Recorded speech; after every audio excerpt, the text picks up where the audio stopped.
এই গ্রামে এসে যেন আবার ফিরে পেলাম ছোটবেলায় হারিয়ে ফেলা সেই শৈশব ও তার দৃশ্যগুলো।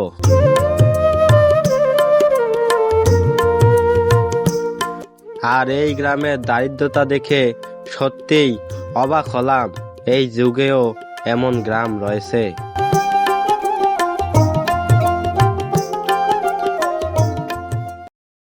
খাস জমির ওপর সরকারের উদ্যোগে ৮০টি ঘর নির্মাণ করার কারণে এই গ্রামটির নাম হয়ে যায় ৮০ গ্রাম। আজকে আমরা এই ভিডিওতে ৮০ গ্রামের সৌন্দর্য এবং মানুষের জীবনযাত্রা ফুটিয়ে তোলার চেষ্টা করব এই ভিডিওতে। এই গ্রামটি অবস্থিত নীলফামারী জেলার কিশোরগঞ্জ থানার নিতা ইউনিয়নে।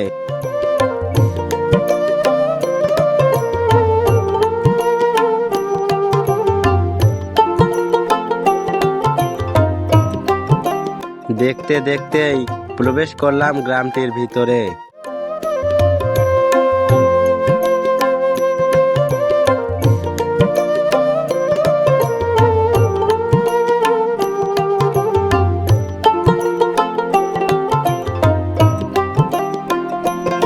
গ্রামটির ভিতরে ঢুকতে না ঢুকতেই দেখতে পেলাম একটি রান্নাঘর। রান্নাঘরটি কেন জানি একেবারে বাড়ির বাইরে। সেই পথ ধরে একটু এগিয়ে আসতে না আসতেই দেখতে পেলাম ৮০ গ্রামের সেই ঘরগুলো।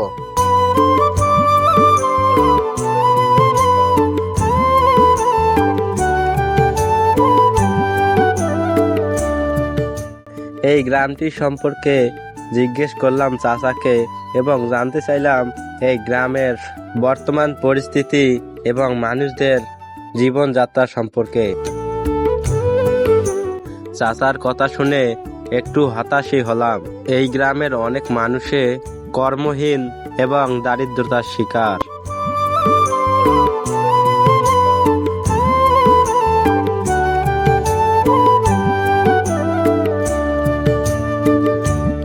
এই গ্রামের সরকারি ঘরগুলো বর্তমান অধিকাংশই পরিত্যক্ত।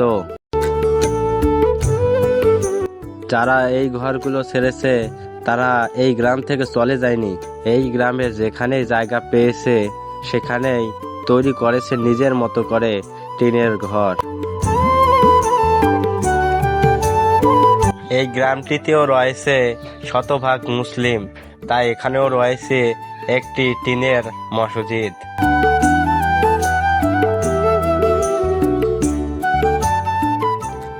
গ্রামের বাচ্চারা এই মাঠটিতে খেলাধুলা করে এবং দূরে যে প্রাথমিক বিদ্যালয়টি দেখছেন ওখানেই পড়ালেখা করে এই গ্রামের বাচ্চারা।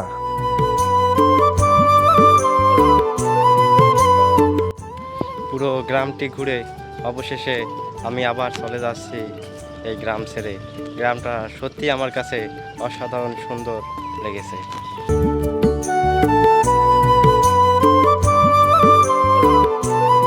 গ্রামটি সম্পর্কে আরো অনেক কিছু জানার আগ্রহ ছিল আমার, কিন্তু শেষ পর্যন্ত ঠিক মতো কারোর সাথে কথা বলা হয়ে ওঠেনি।